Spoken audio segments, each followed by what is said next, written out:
کہ الہی تیرے سوا کوئی معبود نہیں، تو پاک ہے، بے شک میں ظالموں میں ہو گیا۔ چنانچہ یونس علیہ السلام نے اس تسبیح کے الفاظ کو یوں ادا فرمایا۔ امام احمد، امام ترمذی، امام نسائی اور دیگر ائمہ رحمہم اللہ نے یہ حدیث نقل کی ہے کہ یونس علیہ السلام کی وہ دعا جو انہوں نے مچھلی کے پیٹ میں مانگی تھی وہ یہی ہے۔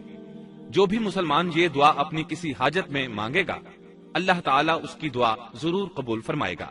یہ دعائے مستجاب ہے، مقبول دعاؤں میں سے ہے۔ اسی دعا کے بعد اللہ تعالیٰ نے یونس علیہ السلام کو اس پریشانی سے نجات عطا فرمائی۔ اللہ سورۃ الانبیاء آیت 88 میں فرماتے ہیں، تو ہم نے اس کی پکار سن لی اور اسے غم سے نجات دے دی، اور ہم ایمان والوں کو اسی طرح بچا لیا کرتے ہیں۔ ایک صحابی نے نبی کریم صلی اللہ علیہ وسلم سے پوچھا، اے اللہ کے رسول صلی اللہ علیہ وسلم، یونس علیہ السلام نے جو دعا مچھلی کے پیٹ میں مانگی، کیا وہ صرف انہی کے لیے تھی یا ان کے بعد اہل ایمان کے لیے بھی ہے؟ تو آپ نے فرمایا، یہ دعا یونس علیہ السلام کے لیے خاص تھی اور سب اہل ایمان کے لیے عام ہے۔ کیا تم نے اللہ تعالیٰ کا یہ فرمان نہیں سنا؟ اور ہم ایمان والوں کو اسی طرح بچا لیا کرتے ہیں۔ جو بھی اس دعا کو پڑھے گا، اللہ اسے رنج و غم سے نجات دیں گے۔ ایک قول کے مطابق تقریباً 40 روز آپ کی شب و روز یہی دعا رہی۔ اس مدت کے ختم ہونے پر اللہ تعالیٰ نے آپ کی دعا کو قبولیت بخشی۔ مچھلی ساحل پر پہنچی، انہیں کنارے پر ڈالا اور واپس چلی گئی۔ اس بات کو اللہ تعالیٰ نے سورۃ الصافات آیت 145 میں یوں بیان فرمایا ہے، بس اسے ہم نے چٹیل میدان میں ڈال دیا اور وہ اس وقت بیمار تھے۔ آپ وہاں اسی طرح لیٹے رہے، پھر اللہ کی قدرت سے آپ کے قریب ایک بیلدار درخت اگا، جیسا کہ سورۃ الصافات آیت 146 میں ہے، اور اس پر سایہ کرنے والا ایک بیلدار درخت ہم نے اگا دیا۔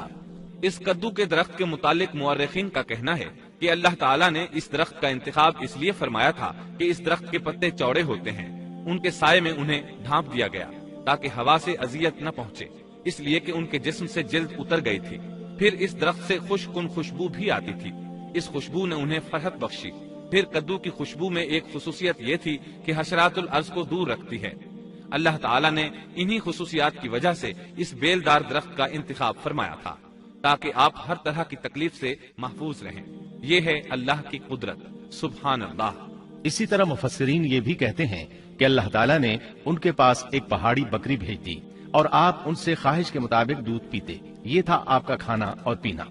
رفتہ رفتہ آپ کی حالت بہتر ہو گئی، توانا اور تندرست ہو گئے، پھر آپ اٹھنے کے قابل ہو گئے، اور یہ سب اللہ تعالیٰ کی مہربانی سے ہوا۔ جب آپ کی صحت لوٹ آئی تو اللہ تعالیٰ نے آپ کو پھر آپ کی قوم کی طرف بھیجا، جیسا کہ سورۃ الصافات آیت 148 میں ہے، اور ہم نے اسے 1,00,000 بلکہ اور زیادہ آدمیوں کی طرف بھیجا، بس وہ ایمان لے آئے اور ہم نے انہیں ایک زمانے تک عیش و عشرت دی۔ وہ سب کے سب آپ پر ایمان لے آئے تھے۔ اللہ تعالیٰ نے اس قصے کے ذریعے نبی کریم صلی اللہ علیہ وسلم کو اشارہ فرمایا ہے کہ دعوت دیتے ہوئے اکتانا نہیں۔ اللہ سورۃ القلم آیت 48 میں فرماتے ہیں، اور مچھلی والے کی طرح نہ ہو جائیے۔ ان لوگوں کو دعوت حق دیتے رہیے، دیکھیے وہ سال ہر سال دعوت دیتے رہے لیکن اکتائے نہیں، ان سے مایوس نہیں ہوئے۔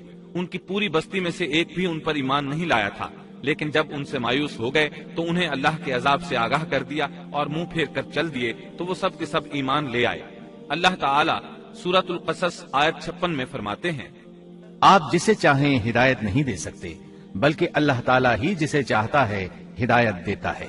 اس قصے میں بہت بڑا سبق ہے کہ کسی بھی حالت میں اللہ کی رحمت سے مایوس نہیں ہونا چاہیے اور نہ ہدایت کے معاملے میں اپنی ذات پر بھروسہ کرنا چاہیے۔ ہدایت تو بس صرف اللہ تعالیٰ ہی کی طرف سے ہے، آپ کے ذمے تو پیغام حق پہنچا دینا ہے۔ اللہ سبحانہ و تعالیٰ کے ذمے ہدایت سے نوازنا ہے۔ اللہ تعالیٰ نے انہیں پاک صاف بنا دیا، انہیں چن لیا۔